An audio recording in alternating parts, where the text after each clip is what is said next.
এই জীবনে আমাদের দুজন সঙ্গী, এক হলো অন্ধকার আর এক হলো প্রকাশ। এবার যখন এই অন্ধকারে আমরা প্রদীপ জ্বালাই, সেই প্রকাশের জন্য অন্ধকার আমাদের উপর রুষ্ট হয়ে চলে যায়। এবার যদি অন্ধকারকে খুশি করতে যাও, তাহলে প্রকাশ আমাদের উপর রুষ্ট হয়ে চলে যায়। এ হলো ঠিক সেই পরিস্থিতি যে আমাদের দুই বন্ধু, তাদের মধ্যে সদ্ভাব নেই। যদি কোনো একজনের মান ভাঙাতে বা খুশি করতে যাও, তাহলে দ্বিতীয়জন অবশ্যই রুষ্ট হয়। সেই অবস্থায় আপনাকে বোঝদারের মতো কাজ করতে হবে, যে কখন কাকে সমর্থন করতে হবে, কখন কার সাথে চলতে হবে। যদি পারেন তাহলে সকলকে একসাথে নিয়ে চলবেন। যদি কোনো মানুষের মধ্যে বনিবনা না হয়, তাহলে তাদের মধ্যে সামঞ্জস্য বজায় রেখে সংসারের রীতিনীতির চক্র চালিত করা, এটাই তো হলো মনুষ্য জীবন। এবার এটা কিভাবে করা সম্ভব? শুধুমাত্র প্রেমের দ্বারা। তাহলে এইভাবেই সবাইকে প্রেমের দ্বারা বেঁধে রাখুন, আর আমার সাথে ভালোবেসে বলুন, রাধা রাধা। কিছু মানুষ বড়ই বিচিত্র হন, এমন ভাবে জীবনযাপন করেন যেন তাদের কোনোদিন মৃত্যুই হবে না।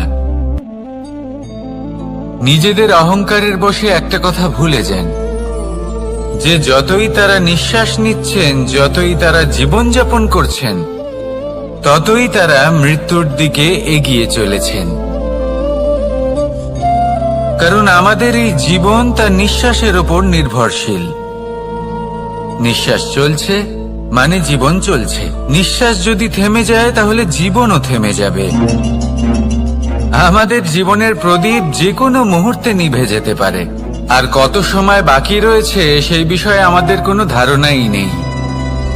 তাই যে মুহূর্ত আমরা এখন যাপন করছি, সেটার সদ্ব্যবহার করে নেওয়া যাক।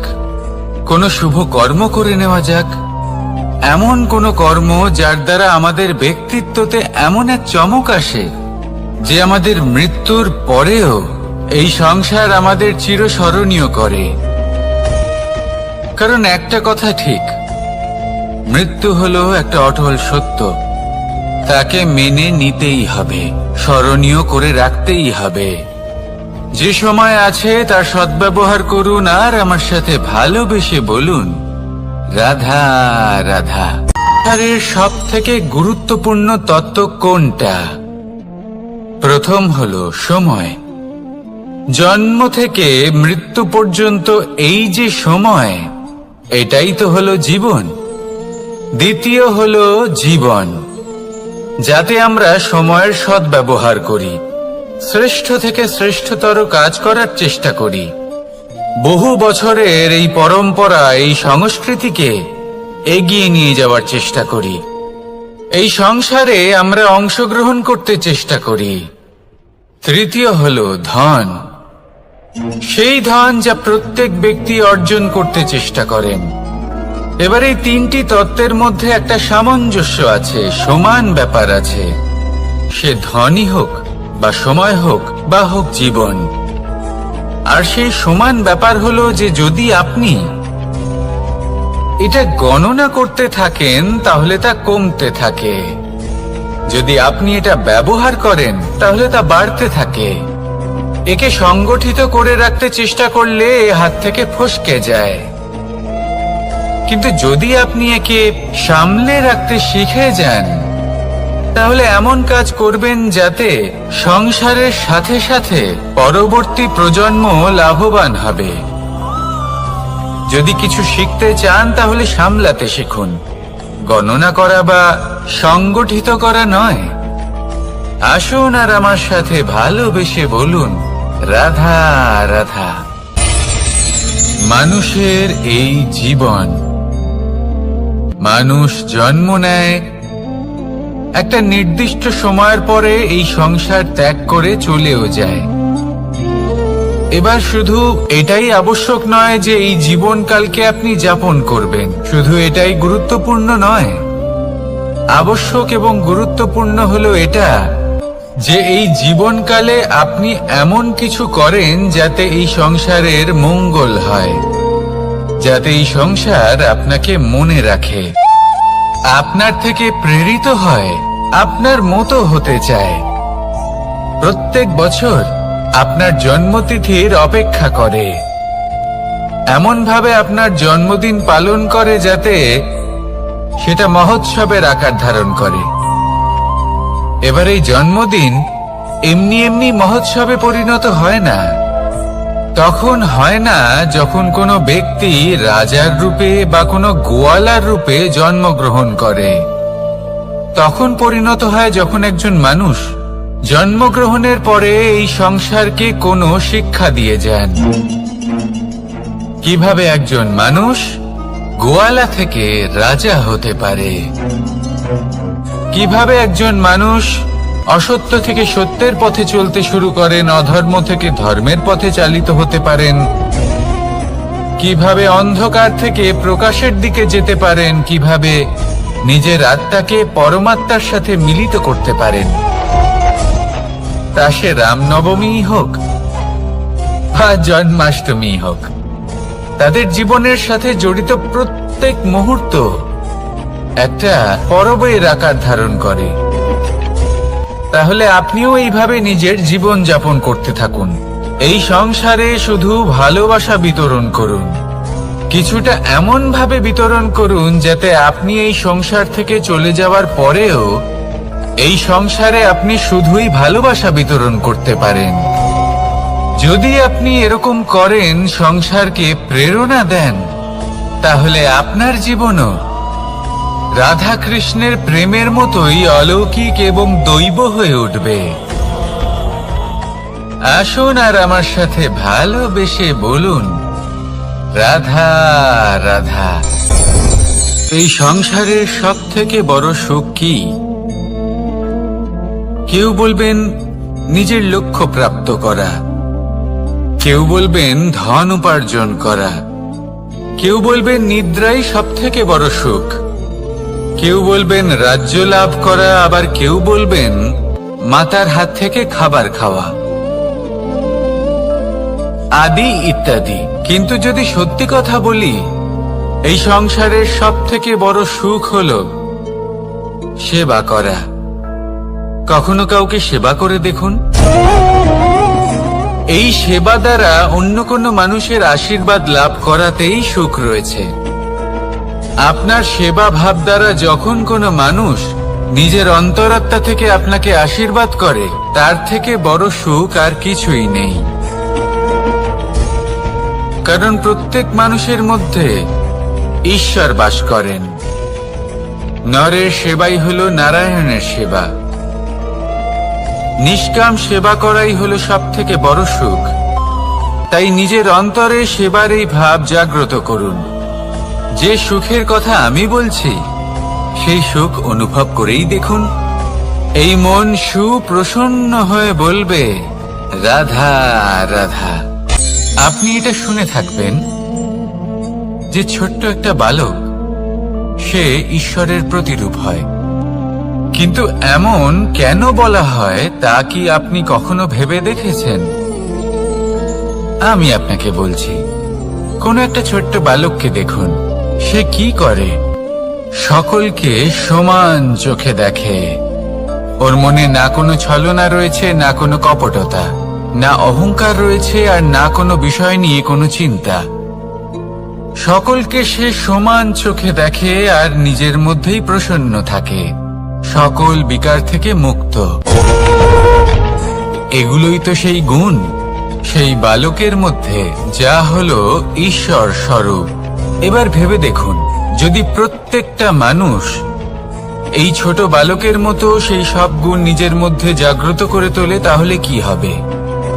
তারাও ঈশ্বর তুল্য হয়ে উঠবে। তাই আপনিও এটাই করুন, নিজের মনকে বিকার মুক্ত করুন সেই ছোট্ট বালকের মতো। মনের মধ্যে না কোনো চিন্তা রাখবেন, না মোহ, না ক্রোধ, না কোনো রকমের ছলনা বা কপটতা। সবাইকে সমান চোখে দেখুন আর নিজের মনেই প্রসন্ন থাকতে শিখুন। এই মন প্রেমময় হয়ে বলবে, রাধা রাধা। মানুষের জীবন বড়ই বিচিত্র হয়। যেই মুহূর্তে জন্ম নেয় একটা প্রতিস্পর্ধায় প্রবেশ করতে থাকে। মানুষ জন্ম নেয় আর প্রতিস্পর্ধা শুরু হয়ে যায় ভাই এবং বোনের মধ্যে সর্বশ্রেষ্ঠ হবার, সবার থেকে এগিয়ে থাকার। তারপরে সে যায় গুরুকুলে। নিজের বন্ধুদের মধ্যে সর্বশ্রেষ্ঠ হওয়ার প্রতিস্পর্ধা শুরু হয়। এবার সেখান থেকে বাইরে বেরিয়ে সংসার জীবনে প্রবেশ করে ধন উপার্জনের প্রতিস্পর্ধা শুরু হয়। তা সে যুদ্ধই হোক বা কলা হোক, এই প্রতিস্পর্ধা কখনোই আমাদের পিছু ছাড়ে না। তাই যদি প্রতিস্পর্ধা করতেই হয়, তাহলে আমরা মানুষকে সাহায্য করার প্রতিস্পর্ধা কেন করব না? এমন এক প্রতিস্পর্ধা যাতে যে কেউ জিতুক বা যে কেউ হারুক না কেন, লাভ সকলের হবে। সকলের মধ্যে প্রেম বিতরণ করতে থাকুন, এইভাবেই আনন্দ বিতরণ করতে থাকুন, আর আমার সাথে ভালোবেসে বলুন, রাধা রাধা। দু রকমের প্রাকৃতিক বেগ থাকে। প্রথম হলো বর্ষা। যখন এর বর্ষণ হয় তখন মাটিকে শীতল করে নতুন ফসল ফলায়। আর দ্বিতীয় হয় পবন, যা আমাদের সর্বদা শ্বাসবায়ু প্রদান করে। অশান্ত এই মনকে শান্তি প্রদান করে, এই ক্লান্ত শরীরে স্ফূর্তি প্রদান করে। আমাদের জীবনে যত আবেগ আছে তা হয় বর্ষার মতো হওয়া উচিত, নয় হওয়া উচিত পবনের মতো। ক্রোধ, মতভেদ, বিবাদ এগুলো হওয়া উচিত বর্ষার মতো। অর্থাৎ কিছু সময় পরে যেন এরা নিজে থেকেই ছিন্ন ভিন্ন হয়ে চলে যায়। আর যদি পবনের মতো কোনো আবেগ থাকা উচিত, তা হলো প্রেম,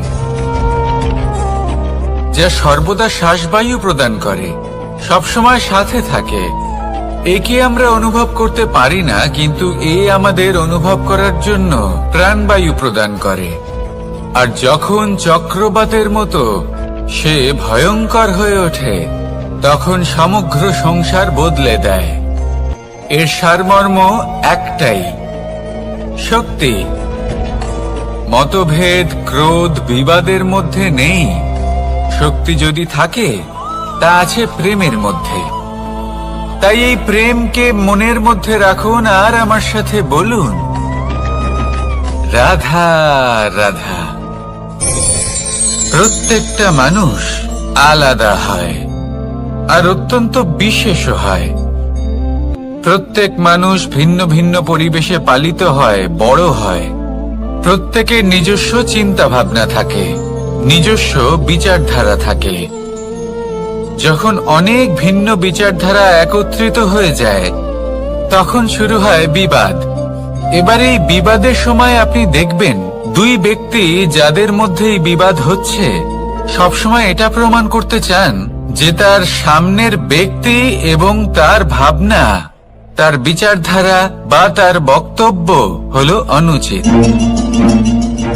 এবার এটাই যদি প্রেমপূর্বক রূপে আপনি ভেবে দেখতে চেষ্টা করেন যে সামনের ব্যক্তিটির বক্তব্য, তার মানসিকতা আসলে কি, তাতে উচিত ঠিক কি, সেটা আমরা বুঝতে পারি। একদিকে হলো এই বিবাদ, যা আপনাকে সামনের ব্যক্তিটিকে অনুচিত প্রমাণ করতে বাধ্য করে।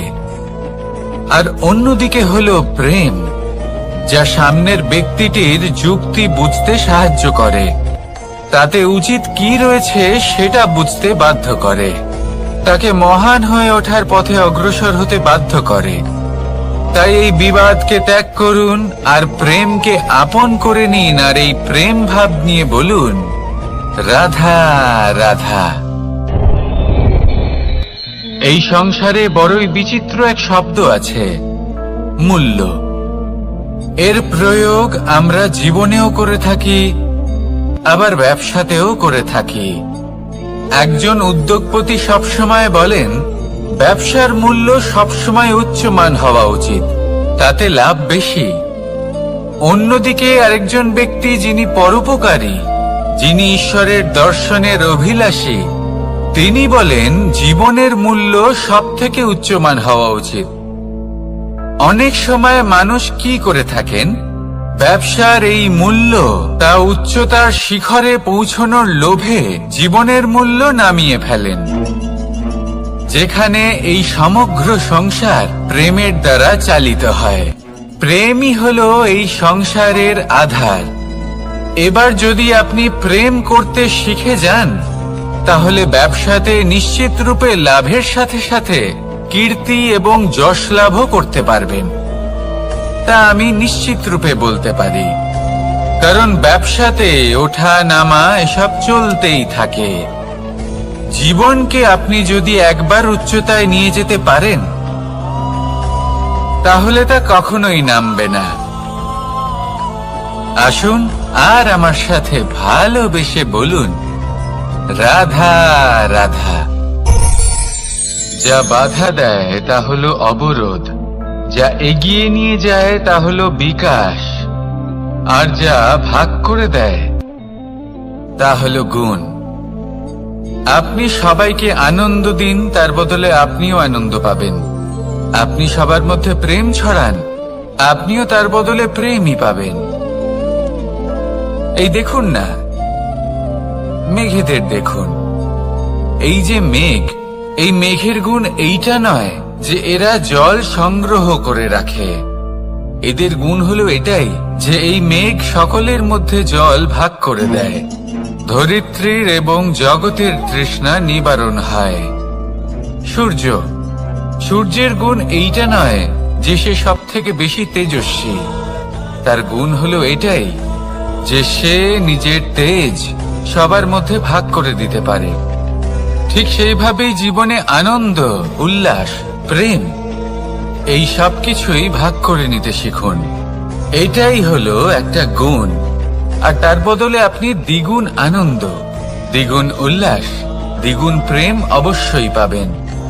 যদি আপনি এই সবকিছু নিজের কাছেই জমিয়ে রাখেন, তাহলে আপনি নিজের বিকাশে নিজেই বাধা দেবেন। আসুন আর আমার সাথে ভালোবেসে বলুন, রাধা রাধা। আপনি কখনো মাখনের হাঁড়ি ভেঙেছেন? কত আনন্দ পাওয়া যায়। এই মাখনের হাঁড়ি ভাঙলে পুরো মাখন আমাদের গায়ে এসে পড়ে আর মন উচ্ছ্বসিত হয়ে ওঠে। কিন্তু তার জন্য বালগোপালদের কত চেষ্টা করতে হয় সেটা কখনো ভেবে দেখেছেন? প্রথমে বড়ই পরিশ্রম করে একের ওপর এক সাবধানে ওপরে চড়তে হয়, তারপরে ভারসাম্য বজায় রাখতে হয়, পড়ে গেলে হবে না। তারপর এই হাতের দ্বারা সেই মাখনের হাঁড়ি ভাঙতে হয়, তখন মাখন পড়ে। এবার এরকমই কিছু আমাদের জীবনে আমাদের সাথেও হয়। এবার আপনি বলবেন যে মাখনের হাঁড়ি ভাঙার এই প্রক্রিয়া, তার সাথে জীবনের কি সম্পর্ক থাকতে পারে? আসলে আমাদের মনের মাঝেও একটা হাঁড়ি রয়েছে, অহংকারের হাঁড়ি। আর এই অহংকারের হাঁড়ি যখন ভেঙে যায়, তখন প্রসন্ন হবার আনন্দ চতুর্দিকে ছড়িয়ে পড়ে। এই মন, এই আত্মা, এই দুই প্রসন্ন হয়ে যায়। কিন্তু তার জন্য আপনাদেরকেও বালগোপালের মতো চেষ্টা করে যেতেই হবে, ভারসাম্য বজায় রাখতেই হবে মনের মাঝে এবং এই বুদ্ধিতে, ভালো এবং মন্দের মধ্যে, লোভ এবং পরমার্থের মধ্যে। আর তারপর নিজে হাতে অহংকারের এই হাঁড়ি ভেঙে দিতে হয়। দেখুন, যদি ঈশ্বরের সঙ্গ লাভ করতে চান, তাহলে অহংকারের এই হাঁড়ি ভাঙতেই হবে। আসুন আর আমার সাথে ভালোবেসে বলুন, রাধা রাধা। মুঠো হাতের শক্তি বেশি, মুঠো খুললেই তা দুর্বল। তা এমন কি থাকা উচিত এই বন্ধ মুঠোয় যা লাখের সমান? মানসিকতা এবং স্বপ্ন। মানুষ জন্মগ্রহণ করে, তার মানসিকতা সময়ের সাথে উন্নত হয়। মানসিকতা অনুযায়ী সে স্বপ্ন দেখে, আর সেই স্বপ্ন সার্থক করতে সে পরিশ্রম করতে থাকে। কিন্তু খুব গুরুত্বপূর্ণ একটা কথা আছে যা আপনার মনে রাখা উচিত। আপনার এই মানসিকতা, আপনার এই স্বপ্ন, তা যেন আপনার নিয়ন্ত্রণে থাকে। আপনার বন্ধ মুঠোয় যেন এর লাগাম থাকে, আপনি যেন এর প্রভু হন। যদি তা হয় তবেই আপনি লাভবান হবেন। যদি এরা আপনাকে নিয়ন্ত্রণ করতে থাকে, যদি আপনার মুঠো খুলে যায়, না পথ আপনার নিয়ন্ত্রণে থাকবে, না মানসিকতা থাকবে, না স্বপ্ন নিয়ন্ত্রণে থাকবে। আর যদি তাই হয় তাহলে আপনি আপনার ভবিষ্যৎ নষ্ট করে ফেলবেন। তাই নিয়ন্ত্রণ করতে শিখুন নিজের বিচার বুদ্ধি, নিজের মানসিকতা, নিজের স্বপ্নকে। নিজের এই স্বপ্ন পূরণ করুন আর আমার সাথে ভালোবেসে বলুন, রাধা রাধা। এই সংসারের সব থেকে কঠোর ধাতুর মধ্যে একটি হলো লোহা। লোহা দিয়ে আমরা অনেক অস্ত্র শস্ত্র লাভ করি, অনেক বস্তুও লাভ করি। এবার এই লোহাকে কাটার জন্য, একে কোনো আকার দেওয়ার জন্য কি প্রয়োগ করতে হয়? লোহা। এবার এই কথাটা আমরা সকলেই জানি যে লোহার দ্বারাই লোহাকে কাটতে হয়। এবার এই কথা আমি আপনাকে কেন বলছি? এরপরে খুব বড় একটা প্রশ্ন আসে, যা খুব বড় শিক্ষা দিয়ে যায়। এটা কেন হয় যে আমরা একটা লোহা দিয়ে একটা লোহাতে আঘাত করছি, কিন্তু যে লোহা দ্বারা আঘাত করছি তার আকার বদলাচ্ছে না, যার ওপর প্রহার করছি তার আকার বদলাচ্ছে? এতে পার্থক্যটা কোথায়? পার্থক্য হলো তাপমাত্রার। দেখুন, যে লোহাকে আমরা কাটতে চাই তার তাপমাত্রা বাড়াতে হয়, তাকে গরম করতে হয়। আর যে লোহা দ্বারা আমরা আঘাত করতে চলেছি সেই লোহা আমাদের ঠান্ডা রাখতে হয়। অর্থাৎ ঠান্ডা লোহা গরম লোহাকে কেটে দেয়। এবার এই শিক্ষা কি আমাদের জীবনে যথেষ্ট নয়?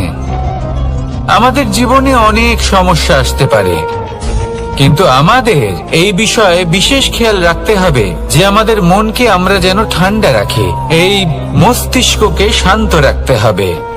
যদি আমরা ক্রোধ বা ঈর্ষার আগুনে জ্বলতে থাকি, বিদ্বেষের আগুনে জ্বলতে থাকি, তাহলে আমরাও সেই লোহার মতোই হয়ে যাব যার তাপমাত্রা অত্যন্ত বেশি। তখন যে কেউ এসে আমাদের বিচ্ছিন্ন করে চলে যাবে। মনে রাখবেন, যিনি যত বেশি স্থির বুদ্ধির অধিকারী, যিনি হলেন সব থেকে বেশি শান্ত, তিনি হলেন সব থেকে বেশি বলশালী। তাহলে শান্ত থাকুন আর আমার সাথে ভালোবেসে বলুন, রাধা রাধা। এই সমগ্র সংসারের সব থেকে গুরুত্বপূর্ণ ব্যক্তি কে? স্বয়ং আপনি। নিজের জন্য তো বটেই, তাই না? কারণ যখন আপনি জন্মগ্রহণ করেন, নিজের চোখ খোলেন, এই সংসারে আসেন, তখনই তো এই সংসারকে আপনি দেখতে পান, অনুভব করতে পারেন। এখানকার আবেগ, এখানকার মানুষজন তখন থেকেই অনুভব করেন। যদি আপনি না থাকেন তাহলে এই সংসারের অস্তিত্ব আপনার কাছে শূন্যের সমান, তাই না? আপনি না থাকলে এই সংসারও আপনার কাছে নেই। এবার সবাই বলবেন যে এ তো সত্যি কথা, সেই অনুযায়ী তো আমার স্বার্থপর হওয়া উচিত, অহংকারী হওয়া উচিত, কারণ আমার কাছে আমি তো সবকিছু। দৃষ্টিভঙ্গি পাল্টে দেখুন, আপনার কাছে সব থেকে বেশি গুরুত্বপূর্ণ ব্যক্তি কে? আপনি নিজেই। সেই মানুষটি কেমন হওয়া উচিত একটু ভেবে দেখুন। সব সময় সকলকে সাহায্য করুন, একসাথে মিলে পরিশ্রম করুন, সাহায্য করুন অন্যদেরকে। এটা অতি আবশ্যক। এবং তার থেকেও বেশি গুরুত্বপূর্ণ হলো এটাই যে আপনার মনে যেন কখনো এই বিষয়ে ভয় না থাকে যে আমি আমার প্রিয়জনদের, আমার কাছের মানুষগুলিকে হারিয়ে ফেলব। এই ভয় কখনোই মনের মধ্যে থাকা উচিত নয়। যদি ভয় থাকে তাহলে থাকুক এই বিষয়ে যে সকল মানুষ আমার জীবন থেকে, আমার থেকে দূরে চলে যাচ্ছেন, তাদের বাধা দিতে দিতে আমি যেন নিজেকেই না হারিয়ে ফেলি। নিজের অস্তিত্বকেই না হারিয়ে ফেলি, নিজের ব্যক্তিত্বকে, নিজের বিচারধারাকে, নিজের করুণার শক্তি না হারাই। তাহলে এই ভয় ত্যাগ করুন আর আমার সাথে ভালোবেসে বলুন, রাধা রাধা। মানুষের দুটো রূপ রয়েছে। এক, আমাদের এই মুখ যা শুধুই চোখে দেখা যায়, আর দ্বিতীয় আমাদের এই মন যা শুধুমাত্র অন্তরাত্মা দ্বারা দেখা যায়। এবার আমাদের এই মুখ তা ঈশ্বর সকলকেই আগে থেকেই প্রদান করেছেন, কিন্তু এই মন কেমন হবে তা আমাদের জীবনের অনুভূতি এবং আমাদের জীবনের লক্ষ্য এগুলি সুনিশ্চিত করে। অর্থাৎ নেত্র দিয়ে দেখা যায় আমাদের এই মুখ, তা শুধুই এই কারণে প্রয়োজন যাতে সংসার আমাদের দেখতে পায়, আমাদের চিনতে পারে।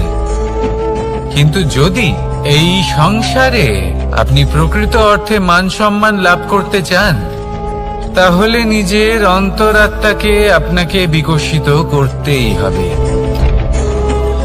দেখুন, কথায় আছে এই যে অসুর, তা শারীরিকভাবে উপস্থিত নয়, তা মনের মধ্যে থাকে। যদি এই মন থেকে অসুরকে বের করে দেওয়া যায়, তাহলে শরীরে তা উপস্থিত থাকবেই না। তাই মনকে শুদ্ধ করুন আর আমার সাথে ভালোবেসে বলুন, রাধা রাধা। প্রয়াস, পরিশ্রম, এই শব্দগুলি শুনতে হয়তো ছোট মনে হয়, কিন্তু এর মূল্য অনেকটাই অধিক। এবার প্রয়াসও কিন্তু দুই ধরনের হয়। একটা প্রয়াস তাই যা আমরা নিজের মন থেকে, অন্তর থেকে সমগ্র শক্তি দিয়ে করার চেষ্টা করি। এবারে এই প্রয়াস প্রচেষ্টার নামান্তর। কিছু প্রয়াস এমনও হয় যেমন দ্রুতক্রীড়া খেলা। মানুষ বলেন, আজ একটু প্রয়াস করি, একটু দ্রুতক্রীড়া খেলেই দেখি, যদি বিজয়ী হই তবে ভালো ব্যাপার, যদি না হই তবে আর কখনো খেলবো না। এটাও কিন্তু প্রয়াস, কিন্তু এই প্রয়াস পরিশ্রম নয়। পাণ্ডবদের দেখুন, ওনারা যখন পরিশ্রম করেছিলেন তখন খাণ্ডবপ্রস্থকেও ইন্দ্রপ্রস্থ বানিয়েছিলেন। দ্রুতক্রীড়া খেললেন, সেই মুহূর্তেই ইন্দ্রপ্রস্থ হারিয়ে ফেললেন। পরিশ্রম করলেন, সগৌরবের রাজা হলেন। দ্রুতক্রীড়া খেললেন, তখন এক মুহূর্তে রাজা থেকে নিঃস্ব হয়ে গেলেন। সারমর্ম এটাই যে দ্রুতক্রীড়া কখনো কখনো আপনার মিত্র হতে পারে, কখনো সে আপনাকে বিজয়ী করতে পারে, কিন্তু প্রয়াস এবং পরিশ্রম যখন একসাথে মিলিত হয় তখন তা সর্বদাই আপনার সাথে থাকে। প্রয়াস করতে থাকুন, পরিশ্রম করতে থাকুন, আর আমার সাথে ভালোবেসে বলুন, রাধা রাধা। মানুষ কখনো কখনো সময়কে নিয়ন্ত্রণ করতে চেষ্টা করে, কখনো কখনো সময়ের গুরুত্ব বুঝতে পারে না। এটা ভাবে যে এই কিছু মুহূর্ত কেটে যাক, একে অতিবাহিত করি, তাহলে কি বা হবে, কয়েকটা মুহূর্ত মাত্র। কিন্তু তা নয়। আজকের একটা মুহূর্ত ভবিষ্যতের অনেক বড় পরিবর্তনের ভিত হতে পারে। আজকের একটা মুহূর্ত আপনার ভবিষ্যৎকে উজ্জ্বল করে তুলতে পারে। সেই জন্য ছোট ছোট মুহূর্তগুলিকে অদেখা করবেন না। সময়কে কাজে লাগান, পূর্ণরূপে কাজে লাগান। এবার যদি আপনি কাউকে সাহায্য করতে চান আর সেই কারণেই যদি থেমে থাকেন, তাহলে ঠিক আছে, কারণ আপনি কাউকে সাহায্য করে তার জীবনকে আরো ভালো করে তুলতে চাইছেন, আরো শ্রেষ্ঠ করতে চাইছেন। এই পুণ্য, এই কর্ম ফিরে আপনার কাছেই আসবে আর আপনার জীবনকে শুভ করে তুলবে। কিন্তু যদি আপনি আলস্যের কারণে থেমে থাকেন এবং কিছুই না করেন, সময় নষ্ট করেন, তাহলে কিন্তু একটাই ঘটনা ঘটবে, আপনার ভবিষ্যৎ বিপদগ্রস্ত হয়ে পড়বে, আর কিছুই নয়। সেই জন্য এটা বোঝা প্রয়োজন যে কখন থামতে হবে এবং কেন থামতে হবে। যদি আপনার থামার কারণ এবং সময় অনুচিত হয়ে থাকে, তাহলে আপনার ভবিষ্যৎ কখনোই উচিত হতে পারে না। সেই জন্য সময়কে সম্মান করুন আর পূর্ণ ব্যবহার করতে শিখুন। আর আমার সাথে ভালোবেসে বলুন, রাধা রাধা। জীবনে সবসময় সেটা হয় না যা আমরা চাই, তেমন ভাবে হয় না যেমন ভাবে আমরা চাই।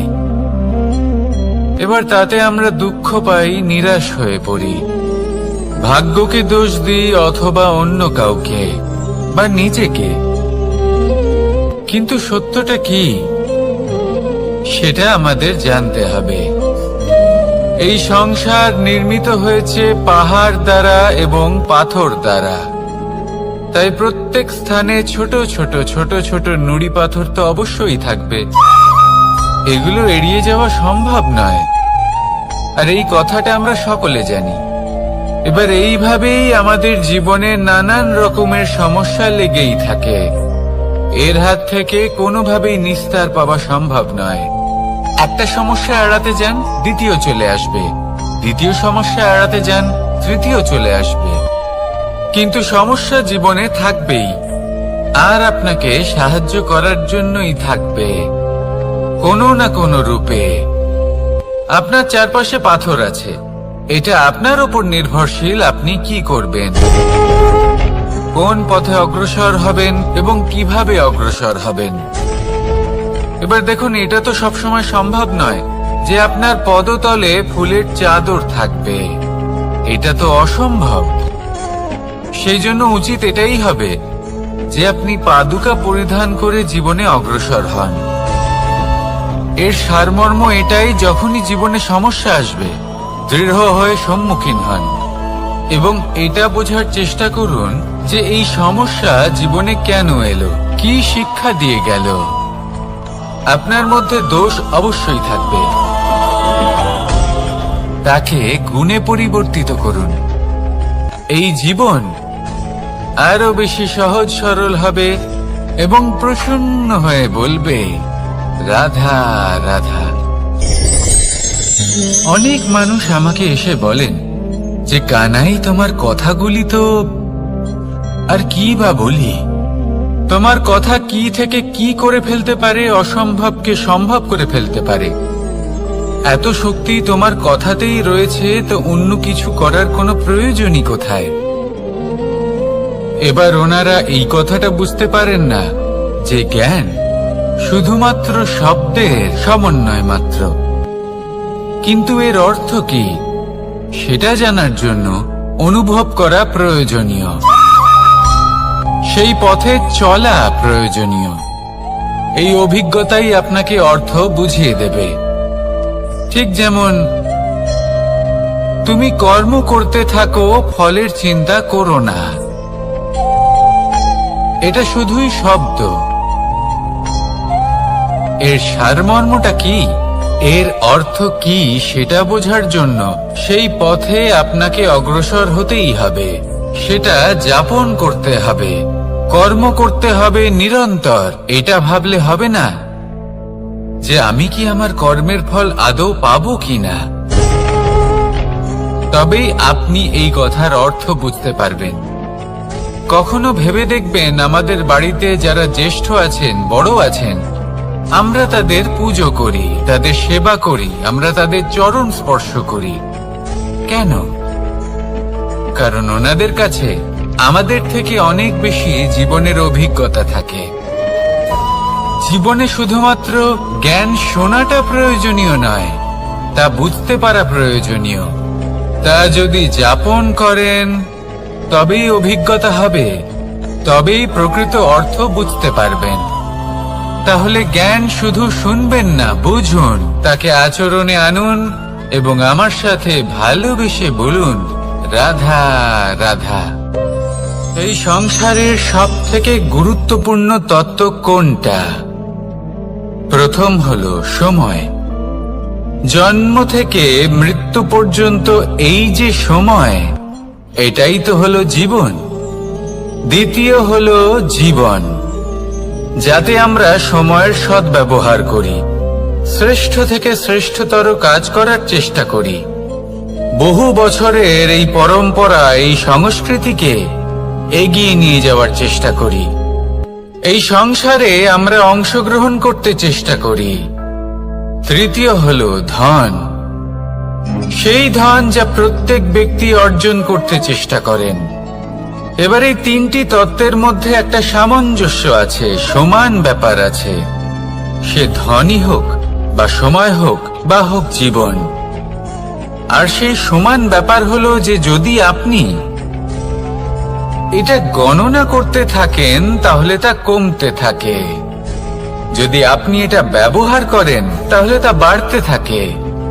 একে সংগঠিত করে রাখতে চেষ্টা করলে এ হাত থেকে ফসকে যায়, কিন্তু যদি আপনি একে সামলে রাখতে শিখে যান তাহলে এমন কাজ করবেন যাতে সংসারের সাথে সাথে পরবর্তী প্রজন্ম লাভবান হবে।